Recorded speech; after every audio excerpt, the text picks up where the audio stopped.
Love this guy. Love working with him. Love all the things about him, especially his accuracy and his honesty and the fact that he likes calling into this show when I ask him to. I hope. Ian Rapoport, my colleague from the NFL Media Group, joining us from New York City, where the league meetings just wrapped up. How are you, sir? Since we're talking about accuracy and honesty, you guys actually called me. I just merely answered the phone. No, I know that. That's true. You didn't pick up the phone and dial us. I guess that is right. I didn't straight. dial. I received the call. Very good. Happy to talk to you regardless. Thank you, sir. Greatly appreciate it. All right, let's start with Deshaun Watson. So your tweet that the Panthers are no longer pursuing, they're out. Your last line, the quarterback has only waived his no-trade clause for the Dolphins. Is that the reason why the Panthers are out? They tried to get Deshaun to waive for them and were rebuffed? Is that what we should read between those 280-character lines, Ian? Here are the reasons, and there are several. And first of all, I want to be clear. The Panthers are out right now. My understanding is they are out through the next 6 days. Like if Deshaun Watson is not traded by the trade deadline, and this goes into next offseason, which would make this officially the longest story in the history of the world. But anyway, if that happens, I would expect the Panthers to kind of be back in. The trade would be expensive. Not prohibitive, but expensive. That's one. The other thing is they would like to talk to him. They would like to sit down with him. They'd like to get everything there is to possibly know about Deshaun Watson. They would like to hear from him on the field, off the field, all of the questions that they might have. Right. They have not been able to do that and are not going to be able to do that over the next 6 days. So that is another reason. Yes, he has only, as of right now, waived his no-trade clause for the Miami Dolphins. If the Panthers would have traded for him, you can't do it not knowing whether or not he would accept a trade. Those are the reasons why they have pulled out and why I reported what I did. Okay, so then let's take this one step at a time then. Does that mean the Dolphins have been able to talk to Deshaun Watson? Has that, because you'd have to figure anybody would want. I do not believe, I know the Dolphins have done extensive work on Deshaun Watson, his situation. I do not believe there's been any official unless it happened without me knowing, but I do not believe there's been any official contact between Deshaun Watson and the Miami Dolphins. Because you'd have to ask permission, and the Texans would have to grant it, and Deshaun would have to grant it too. I imagine you'd have to, if he's waiving his no-trade clause, he would be granting an appearance with him, and you'd have to figure a team would have to ask him questions about what's the. I mean, you could do as much gumshoe work as you possibly can. Nothing beats face-to-face, eye-to-eye, man-to-man. Right? Right. And especially,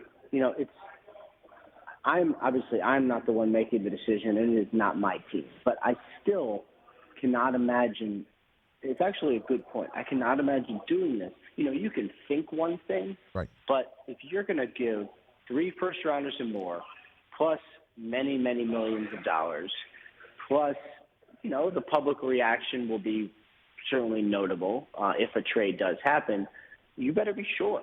And one way to be sure is to do the extensive research, including getting a feel for what the person is like. So I certainly do understand from Carolina's perspective. Now, you're mentioning 3 first-rounders right there. Is it possible the price could go down? It certainly would for me if I know that I'm the only team that he would waive a no-trade clause for.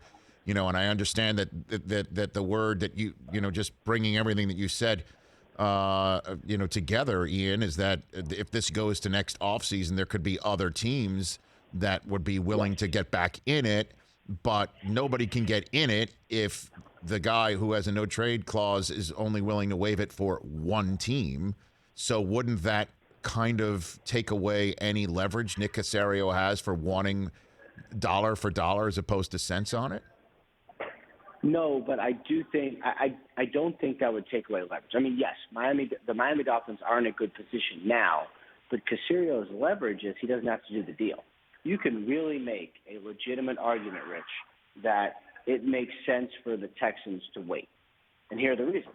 If they wait, they know what draft picks they're actually getting. Like if you trade Deshaun Watson to, let's say, Miami right now, they could reel off 11 or I don't know, whatever week we're in, 10 straight wins, and devaluing the draft pick that you just received. If you trade in the offseason, his play won't affect the draft picks this year. Also, you have more teams. And think about it's amazing. I thought about this the other day. Think about how many teams are going to need a quarterback next year. Like, it's astounding how many. Like, honestly, probably 8 or 9 are going to need a frontline starting quarterback. There aren't that many, so the price of Watson goes up. Plus, you'll have more clarity on his legal situation. So there are arguments that the Texans could use to wait, and that really is their leverage, even though it seems there's only one team. What are you hearing there? You're in the seat of power. The commissioner in his press conference yesterday said that they haven't received enough information or access to enough information or any information that would lead to them putting him on the commissioner's exempt list now or even after a trade is made involving him. What are you hearing there? I mean, I've been to these meetings before. Everybody's talking. I mean, what are you comfortable sharing? What are you hearing about that front, about his situation, his legal resolving it? That is not a surprise. I mean, the NFL has actually been consistent. And, you know, the reason Roger Goodell said it like that is because he always wants to reserve the right to get more information and say, okay, well, now we're going to do this. We're going to suspend them. We're going to put them on the commissioner's examples, whatever happens. You always want to keep the door open and say we might get more info. The main point of what he said yesterday, which is that Watson is eligible. Like, he didn't say those words, but that was the point. That if, let's say, the Dolphins traded for Deshaun Watson right now, he absolutely would be eligible to play. And that is a significant thing. And, you know, I know there's all sorts of questions, like would he be suspended and all that. Like, based on the information, and there's only 2 reasons you can be put in the commissioner's exempt list, and they are very clear in the personal conduct policy. One is if you are charged with a crime of violence, or 2, if you are charged with a felony. Or 3, well, actually 3, or if the commissioner suspects that any of those things are going to happen based on his information. The Watson case does not rise to that level. That is why he's not on the exempt list. Ian Rapoport here on the Rich Eisen Show from the league meetings in New York. Let's go injury-orama here, starting with Dak. Mike McCarthy saying Cooper Rush getting first-team snaps this week, but that's normal. That's part of a normal week. Last time and we had the conversation about Dak's health was back in the preseason when we were kind of having our fun with the MRI being termed precautionary, and you're like, well, guess what? It was.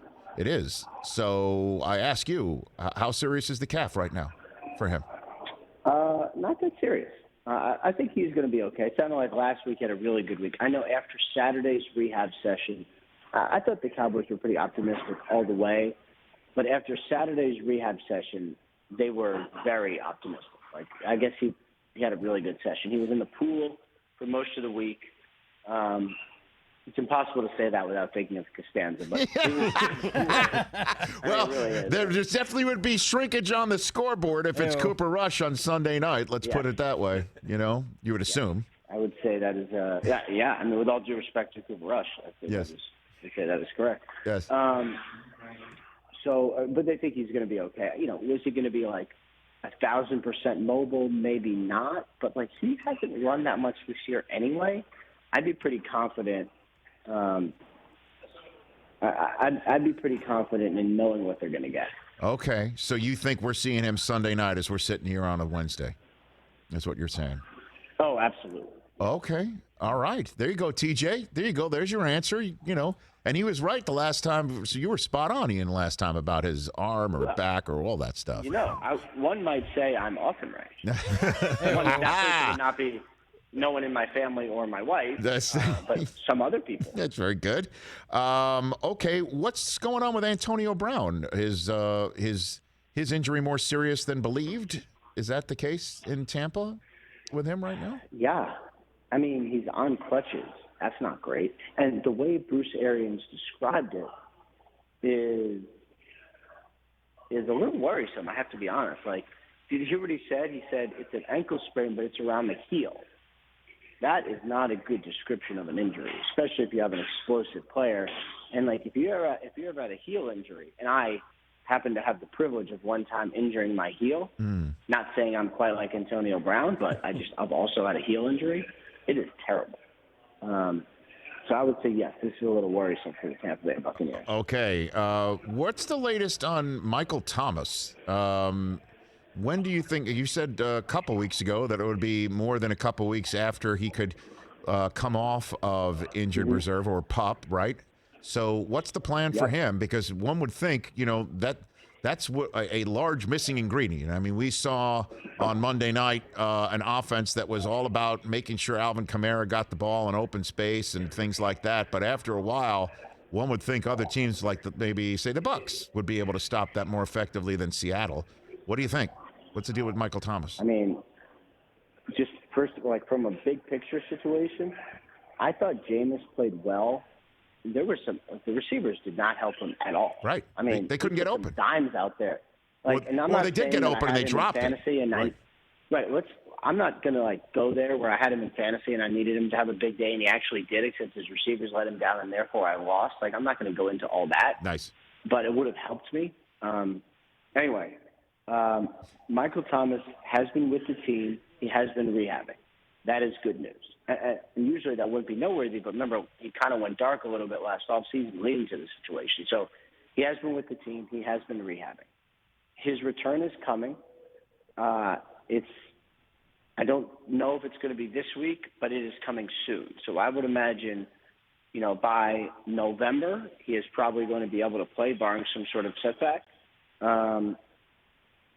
I think they're going to be okay there, and I think they're going to get him back soon. Okay, Christian McCaffrey, what about him? Panthers haven't won since he left the middle of that Thursday night Week 3 game in Houston. And Sam Darnold's been a different player. And I don't know if the two are related. It's hard to know whether or not they're related, because he's missing throws that have nothing to do with McCaffrey. It sounds like the goal is for him to be back right when IR ends. They almost didn't put him on IR, but then they did just to be cautious and make sure when he's back he's 100%. So, his medical situation has been just frankly curious over the past couple years. But it sounds like when he is eligible to come back, he will be able to. Okay. And Russell, what about Russ? You hearing anything on Russ Wilson? I mean, we saw him with that sort of, covering on his hand, and he looks like he's just ready to go. He just can't get in the starting blocks fast enough. But do you think Seattle does get him back after their bye in Week 10? What do you think about that one? Now, when you say raring to go, do you mean because he does the 2-minute drill with no one else on the field before the game? Yeah, that's what I mean. Yeah, for sure. And that's totally normal, right? Just so we're clear. No, Ian, it's not normal. That's Chris right there chiming in. What do you think? Anyway, things are going well. He's going to have today's Wednesday, right? Yes. He should be having the pins out soon, which I think is good. And then once that, he had, I think it was 3 pins put into his finger, which sounds horrible. And that should be, I think it's soon. I think it might even be today. We'll see when it actually is. But then you start the rehab process. So the best case scenario was Week 10 against the Packers. Right. I think that is still possible. If it's not, I think Week 11 should be fine, which I think is against the Cardinals, but I can't really remember. Right. But things are going well, and I thought this was going to be fine, that Geno would win a game or maybe 2 and kind of hold it down. Obviously, it hasn't happened, so he needs to come back, and I would imagine this pushes things even more than they were already pushed. Okay, last one for you on availability and things like that. Is Jalen Hurts in danger of being benched in Philadelphia? I mean, you hear all sorts of crazy stuff, but for Gardner Minshew, is it possible the Eagles want to just kick the tires on Gardner in any way, shape, or form? What are you hearing out of Philly, if anything? I mean, I can't ignore what happened, right, which is Joe Flacco got traded to your team, and Gardner Minshew became the backup. That is a step. I don't think they want to give up on Jalen Hurts unless they absolutely have to. So if the season is out of reach, if they have nothing left to do, then I think that maybe Minshew will play then. But I don't think it's going to be a situation where they kind of just turn to him and say, we'll see what happens. They want to give Jalen Hurts a fair shot. They have not yet committed to Jalen Hurts as their future starter, nor should they. They don't need to. But it's pretty clear the door is open there. I think, life would be easier if Jalen Hurts was their absolute sure starter. But I don't think they're there yet. And, Minshew has started in the NFL. I don't know that he was, Brett Favre like we all thought. but certainly there's something there. Maybe they catch a little lightning in a bottle. Last one for you, Ian Rapoport. The trade deadline, as we mentioned, Tuesday. Anybody else? We're just so obviously Deshaun Watson centric. Who else might get moved? What are you looking to see over the next couple 4 names days? to keep an eye on here. Melvin Ingram with the Steelers is one. L.J. Collier, the former first rounder with the Seahawks, he is another. Kyle Fuller, the DB from the Broncos, who they signed and has kind of fallen out of favor a little bit. He is another. Andre Dillard from the Eagles, who kind of got replaced as a left tackle, but then played there 1 week and actually did really well. I think that would be expensive, but certainly possible. That would be another. So, I'm not sure it's like the most star-studded trade deadline ever, and no one has any cap space, so that doesn't help. But I think we may see a couple things. All right. Ian, thanks for the call, brother. You be well. Let's do this again. Look for my call, as always, and we'll chat. Thank you for the call. Thank you guys for calling me. I'll chat Sunday on game day morning with you. Thanks, Ian. That's Ian Rapoport at Rap Sheet right here on the Rich Eisen Show. In other words, those names that you just heard, if I'm a Chiefs fan, I'm like, can we get that guy? Can we get that guy? Hey, you watched all the way to the end. Thanks for that. Watch more right here.